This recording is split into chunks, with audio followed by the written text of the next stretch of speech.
Imagine a justice system built on rigorous evidence, not gut instincts or educated guesses about what works and what doesn't. More people could access the civil justice they deserve. The criminal justice system could be smaller, more effective, and more humane.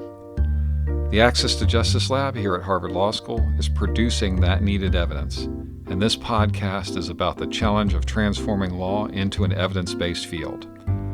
I'm your host, Jim Greiner, and this is Proof Over Precedent. Welcome to another edition of Proof Over Precedent, the podcast of the Access to Justice Lab. I'm your host for today, Jim Greiner, the faculty director of the Access to Justice Lab, and this is the third of our series of three podcasts that we're producing on the Access to Justice Lab and Marilyn Harp and Kansas Legal Services study on the effectiveness of criminal justice record clearing or expungement.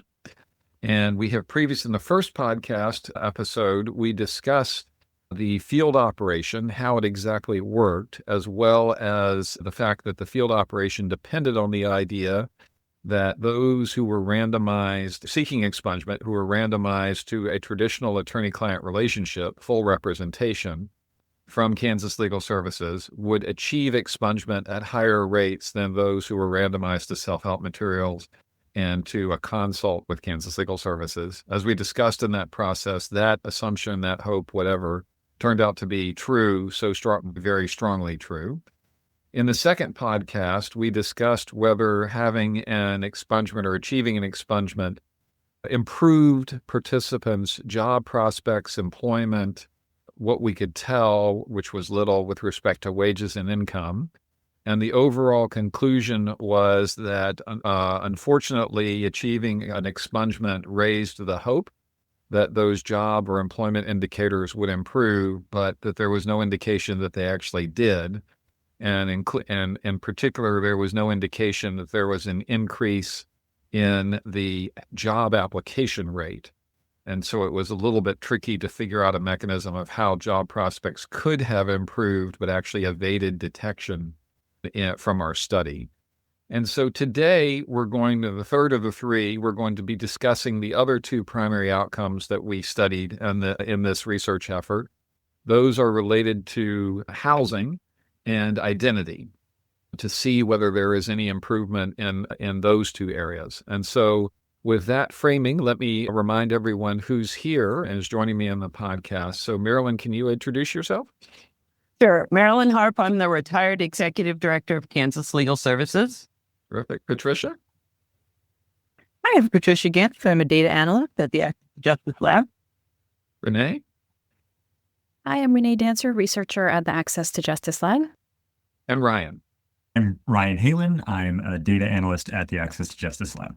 Okay, and so super. So Ryan, let's start with you just for the elevator story here, the elevator pitch story here. With respect to housing, did we see any movement in terms of participants' optimism with respect to housing, and then any movement with respect to actual indicators of housing?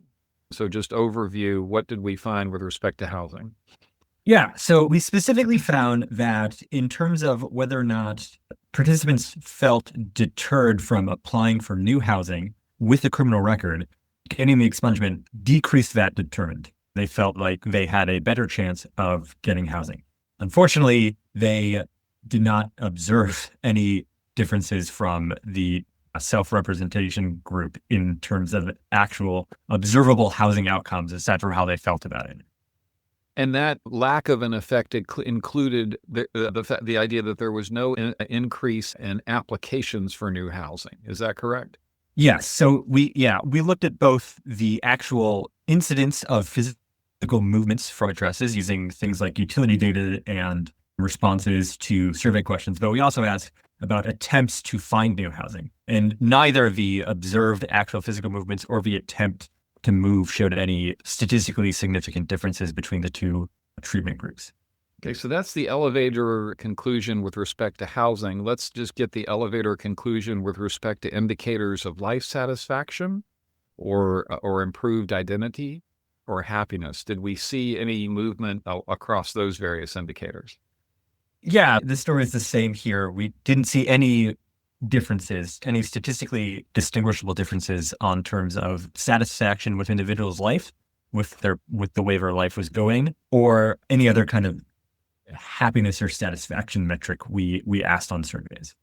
Super. Okay. Overall, pretty depressing findings. Would you agree with me? Yeah, assuming that you wanted expungement to help people, this is pretty sad.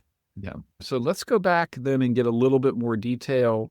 Renee, could we turn to you and ask you to just tell us a little bit more about the sources of information that we pulled these two indicators, the indicators for these two topics. So for housing, what sort of data were we relying on and where did it come from?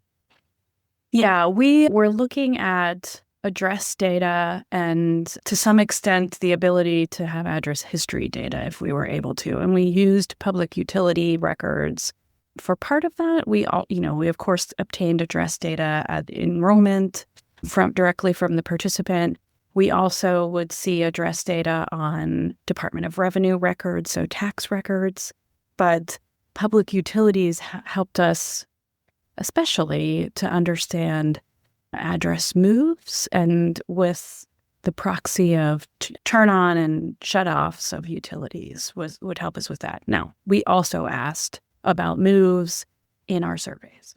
Yeah, and the surveys, again, had a very high response rate, or overall about an 83% response rate across both conditions. And so just those were questions that we included in the surveys. Is that right? Yes, that's right. Yeah. And those were the questions included new housing applications and moves. Were there also some sources of information about missed rent and homelessness and housing satisfaction? Yes, we asked all of those questions in the surveys. So we, again, asked all of these questions at baseline or at enrollment, and then periodically throughout the life of the follow-up period for folks, the 2-year survey period. And so we would see changes as well in their responses, if any existed.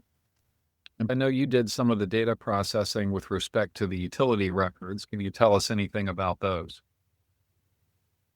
Yes, that's an interesting data source to use. Obviously, we were not looking at it primarily in terms of how much you're paying for utilities, but other aspects of your housing. So we actually used a couple different methods to get at addresses from that, in that utility records are all based on meters, right? You have an electrical meter that are outside your house, which is tied to a certain address. So you can have a date that account open, you can have dates that the meter was read, that payments were made in. And so from all of those financial transactions, from all those different things, we could get a pretty good idea of where someone was paying utility bills at various dates. And obviously, mostly paying the utility bill to the place, so you get a fair idea of where people lived and when. And we could also get a little bit of an idea of whether they might be in any financial troubles from their late payments, since obviously, typically you want your lights to stay on. So if you have them in your utility bill, you will. And the overall picture for our participants was that their housing was very stable. The mentioned earlier that they did have housing. Most of our participants are not homeless. They moved rarely. Most of them were stable address. And they had very few late payments. Most of them were able to keep their lights on. So our participants are not in extreme circumstances at baseline. Our particular population are not people who they're homeless, they're making repeated late payments, they're in danger of losing their housing. That's not necessarily who's in our study. And that did not change substantially over the course of our study. They were mostly stable to start with, and they stayed stable after. And again, the suggestion may be that this group of people who participated in our study may not be representative of all of those who are eligible for expungement. They may, however, be representative of people who are seeking expungement, because in terms as we've discussed in other work, that you participated in, Marilyn and Renee, seeking an expungement in Kansas, as is true of most states, is a non-trivial process. There's a significant access to justice challenge, and so it takes a fair amount of stuffing to actually try to get there. We have information that we broke into missed rent, homelessness, moves, housing satisfaction, new housing attempt, housing deterrence, and we've discussed that there was a statistically significant effect on new housing deterrence. In other words, there was a reduction of about 3.5 percentage points in reports of being deterred on the basis of a criminal record with a statistically significant p-value of a little bit under 0.03.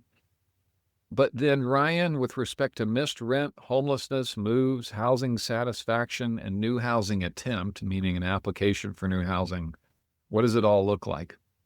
I don't know. It all looks like nothing. It all looks like that regardless of expungement status or treatment, the same outcomes are observed for the participants.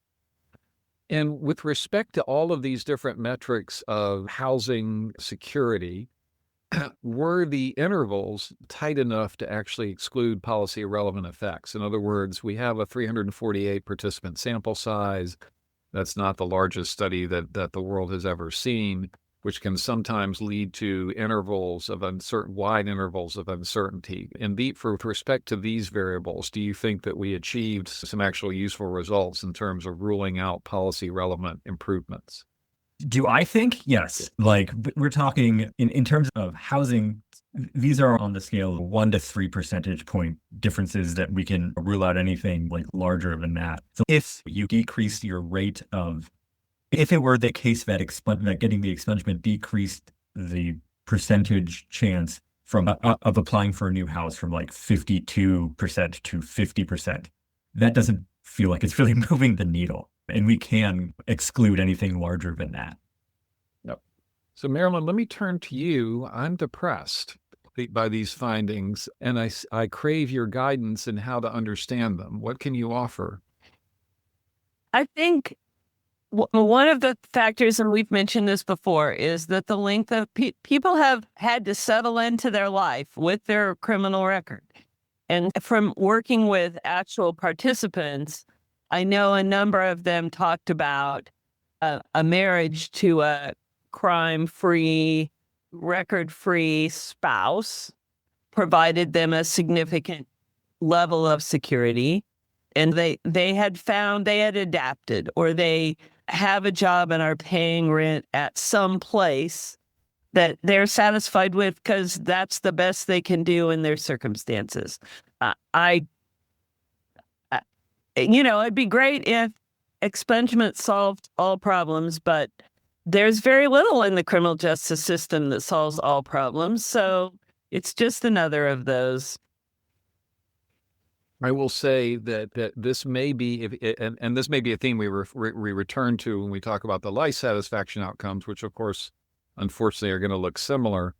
It may be unusual to say from an RCT, the intervention appeared to have no statistically significant effect. Therefore, we need to expand access to it.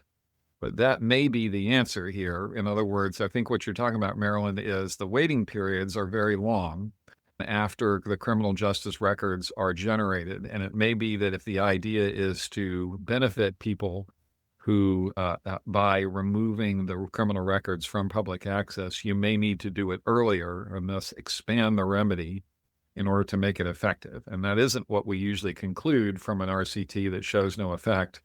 We typically conclude, let's go try something else or let's change it. But here it may be that, as you say, if the waiting periods for expungement eligibility are so long that people have settled in by the time that they're eligible, it may be that the thing to do is to make those waiting periods earlier. Marilyn, I don't know if you have any comment on that theory.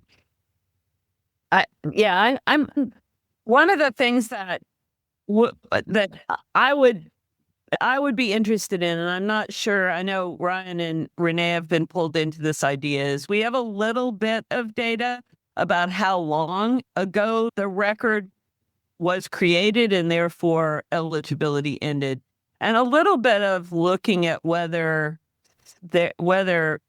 at least among the people the represented group of people, could that finer look at this break out a little bit of different result that would begin to answer that question about whether doing it earlier had some different effects.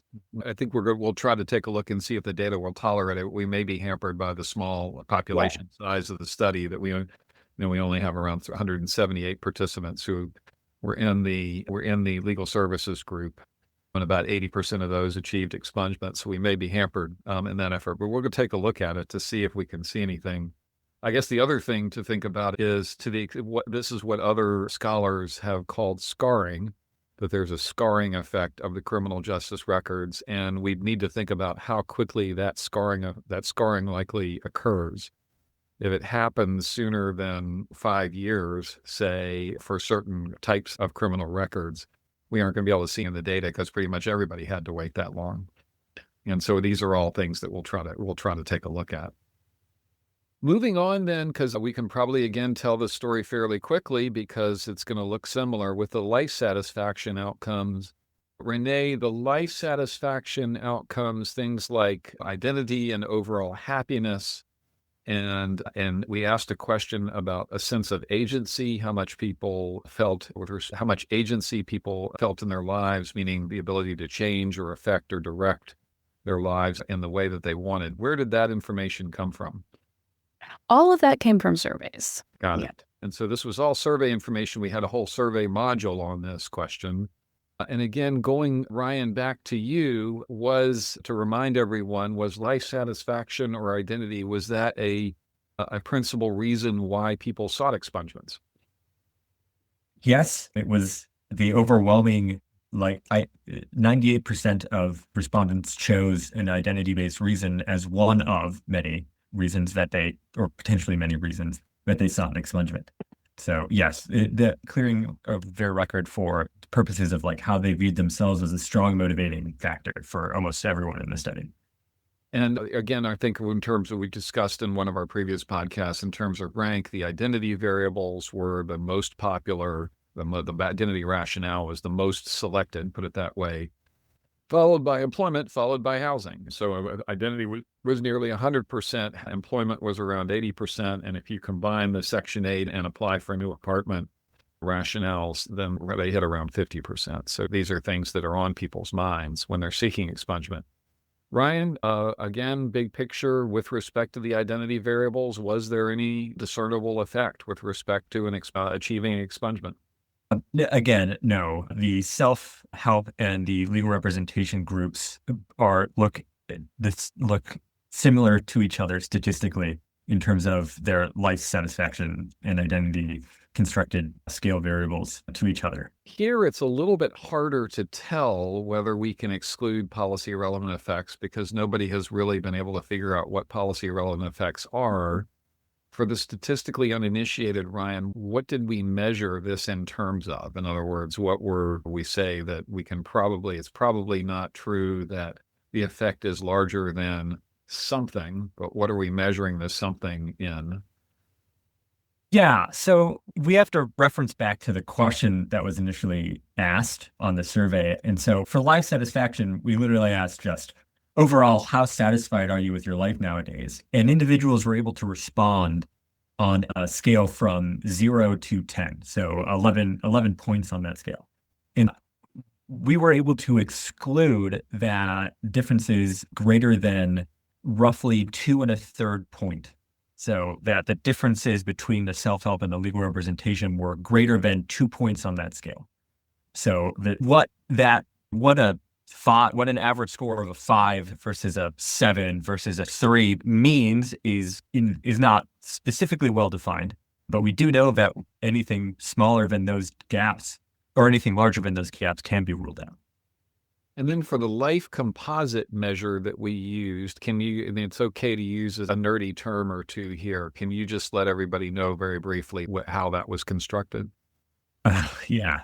So for the life composite score, we asked a series of questions that all relate to each other in terms of life satisfaction and identity. These range from things like the like how satisfied are you, but also things like how happy are you feeling or how anxious are you feeling.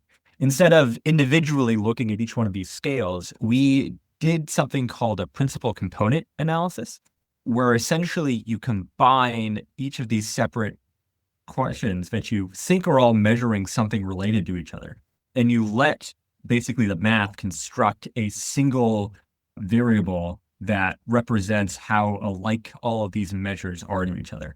So that composite score that we pull out of it is essentially the kind of interconnectedness of all of the separate components that we used to build it. So all the separate items that we asked about life satisfaction and life happiness and anxiousness and all these things, we put into one component score.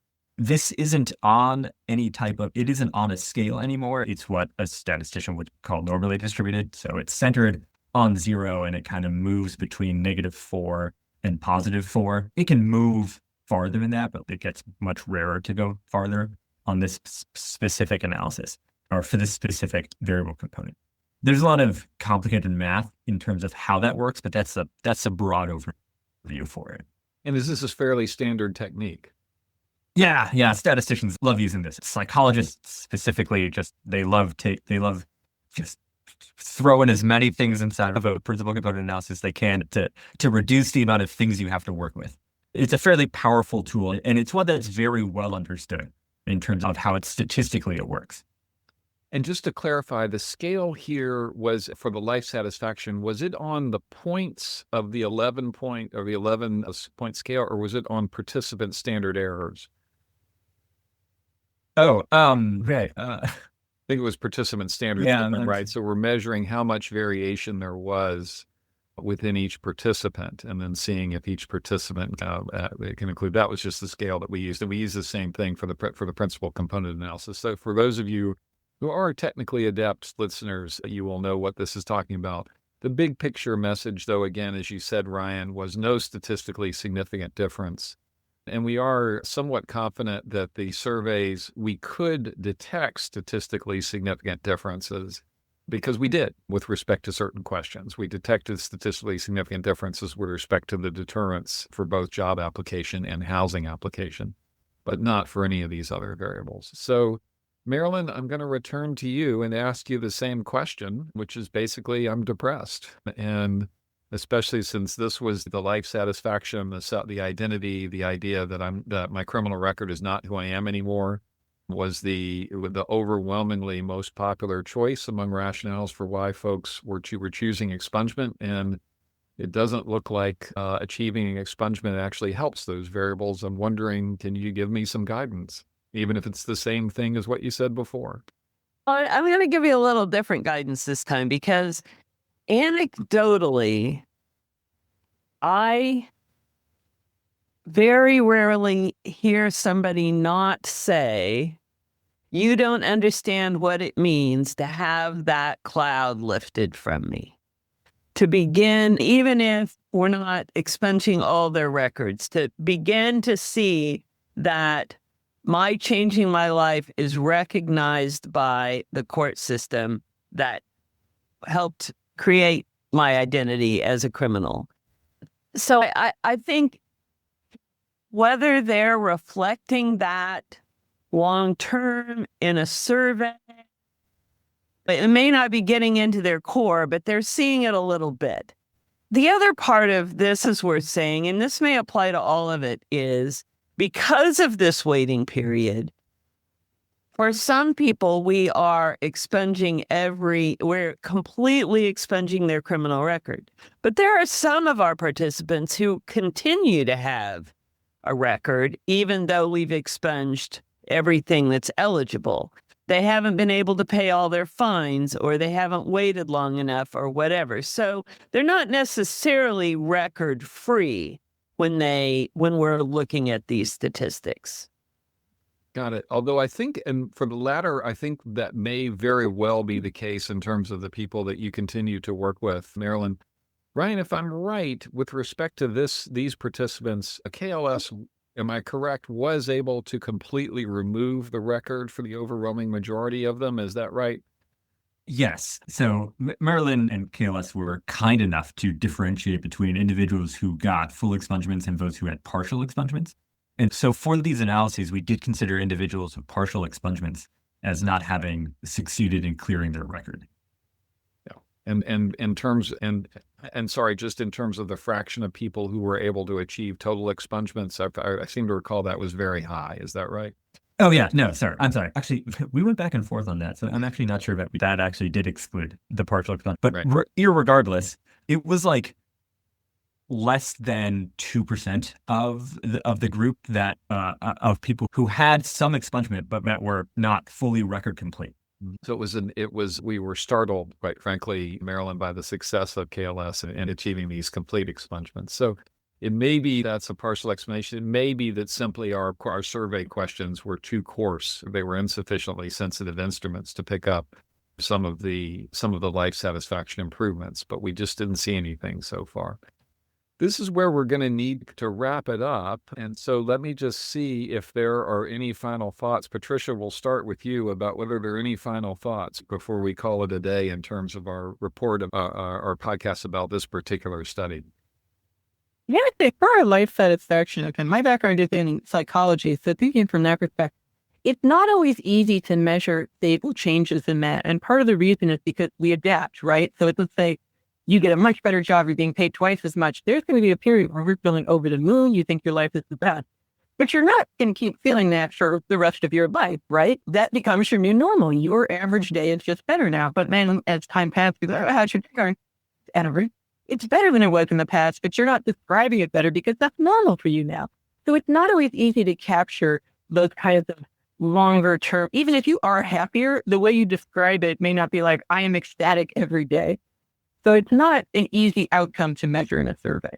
Yeah, excellent. We did not find any validated survey measures for the types of things we were interested in, which is a further issue. We were kind of making these questions up. Marilyn, a final word from you. I hope this doesn't lead people to decide that expungement is not a worthwhile endeavor, because that my experience is just to the contrary. And for whatever reason, I hope people will continue doing that and making those services available to people. Ryan, final word from you?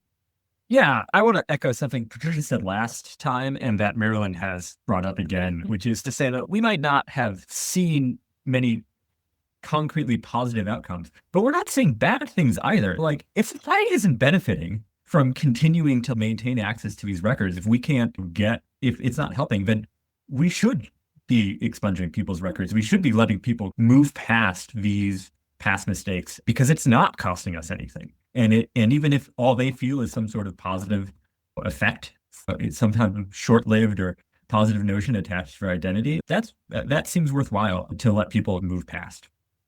And Renee, is the principal architect and implementer of this study, you get the last word. Oh, what a joy. Now we've done a number of episodes about this project, and of course we've been working on this project for a number of years, and thank you, Marilyn, for all the effort you've put in that time, in addition to everyone else on this call. And I continued to think about the scarring idea, Jim, that you brought up before, and I summarized that as the damage has been done by the time the waiting period is over. And so I'm really interested in this work and contributing to the idea that maybe we should now be looking at policy making around waiting periods. And we've talked before about automatic record clearing, and then evaluating kind of those techniques as potentially moving the needle, because I think I hear on this call everyone saying record clearing is not a bad thing. We shouldn't stop trying to help people clear their records. But if we want to have this larger impact, maybe we need to consider other solutions. Super. I will just note that there are potential arguments against criminal justice record clearing, and I, for one, am actually persuaded by some of them. I don't know where I come out on the whole big picture policy records, but there are at least arguments surrounding accountability and visibility of an essential government function to the public. We'll leave those for another time. So thank you so much to everyone involved: Patricia Gansert, Renee Dancer, Marilyn Hart, Ryan Halen, and I'm your host, Jim Greiner. Thank you so much, everyone. Proof Over Precedent is a production of the Access to Justice Lab at Harvard Law School. Views expressed in student podcasts are not necessarily those of the A to J Lab. Thanks for listening. If we piqued your interest, please subscribe wherever you get your podcasts. Even better, leave us a rating or share an episode with a friend or on social media. Here's a sneak preview of what will bring you next week. So the Law Enforcement Officer Bill of Rights was first passed as a sort of landmark law in Maryland around the early 70s. And in it had a sort of laundry list of protections that police officers had in the course of their work. And soon these police protections really that were directly modeled after the Maryland statute spread across a lot of the country. Like I said, sometimes it was through state legislation, sometimes these conditions were inserted into police union contracts during bargaining efforts. And so lots and lots of states now have these types of law enforcement officer Bill of Rights laws. Sometimes they differ on minor points, but the general structure of it is quite extensive. From one source I researched, it said that 19 states currently have some form of law enforcement officer Bill of Rights, or LEOBR, as some people shorten it to. And so the LEOBR has been a very, very pertinent issue, especially, even just a few years ago, with a lot of public scrutiny and attention on police brutality, especially against communities of color, right? And so people began questioning whether these enhanced protections for police officers were impeding access to justice in some way.